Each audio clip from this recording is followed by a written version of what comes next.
మన జీవితంలో ప్రతి వస్తువు మీద ఒక పన్ను ఉంటుంది, కానీ ఇప్పుడు ఆ పన్ను కూడా మనకోసమే తగ్గిపోయింది. జీఎస్టీ 2.0 అనే కొత్త పన్ను వ్యవస్థతో ప్రభుత్వం పేద, రైతు, మధ్యతరగతి ప్రజలకు నిజంగా ఊరట ఇచ్చింది. ఇది సాధారణమైన మార్పు కాదు, ఇది దేశ ఆర్థిక వ్యవస్థలో పెద్ద విప్లవం. జీఎస్టీ 2.0 అంటే ఏమిటి? జీఎస్టీ 2.0 అంటే గుడ్స్ అండ్ సర్వీసెస్ ట్యాక్స్ యొక్క కొత్త వెర్షన్. ఇందులో పాత 4 రకాల రేట్లు 5%, 12%, 18%, 28% అన్నీ కుదించి, ఇప్పుడు 2 ప్రధాన రేట్లు మాత్రమే ఉంచారు.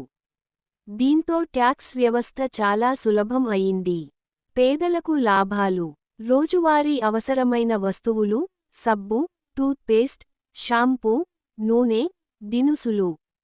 ముందు 12 లేదా 18% పన్ను ఉండేది. ఇప్పుడు ఆ జీఎస్టీ కేవలం 5% లేదా అంతకంటే తక్కువ. దీంతో పేదవారి ఖర్చులు తగ్గిపోతాయి. ఒక కుటుంబం నెలకు చాలా డబ్బు ఆదా చేసుకోవచ్చు. రైతులకు లాభాలు. రైతులకి ఈ మార్పు చాలా మేలు చేస్తుంది.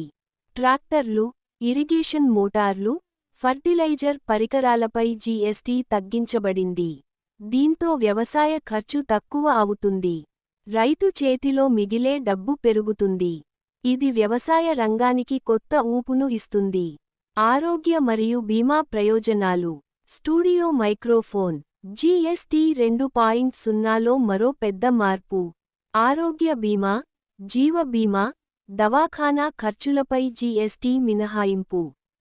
అంటే ఒక మధ్యతరగతి కుటుంబం ఇప్పుడు తక్కువ ఖర్చుతోనే ఆరోగ్య సేవలు పొందగలదు. మధ్యతరగతి ప్రజలకు లాభం. వాహనాలు, ఫ్రిడ్జ్, టీవీ, ఫ్యాన్స్, మొబైల్ ఫోన్లపై కూడా జీఎస్టీ రేట్లు తగ్గాయి. ఇది ప్రతి మధ్యతరగతి కుటుంబానికి పెద్ద సాయమవుతుంది. దీంతో కొనుగోలు శక్తి పెరుగుతుంది. మార్కెట్ వేగంగా కదలడం మొదలవుతుంది. ఉద్యోగాలు మరియు ఆర్థిక వృద్ధి. తక్కువ జీఎస్టీ వలన వస్తువుల డిమాండ్ పెరుగుతుంది. అందుకే వ్యాపారాలు కూడా పెరుగుతాయి. ఇది నూతన ఉద్యోగాలను సృష్టిస్తుంది. అంటే పన్ను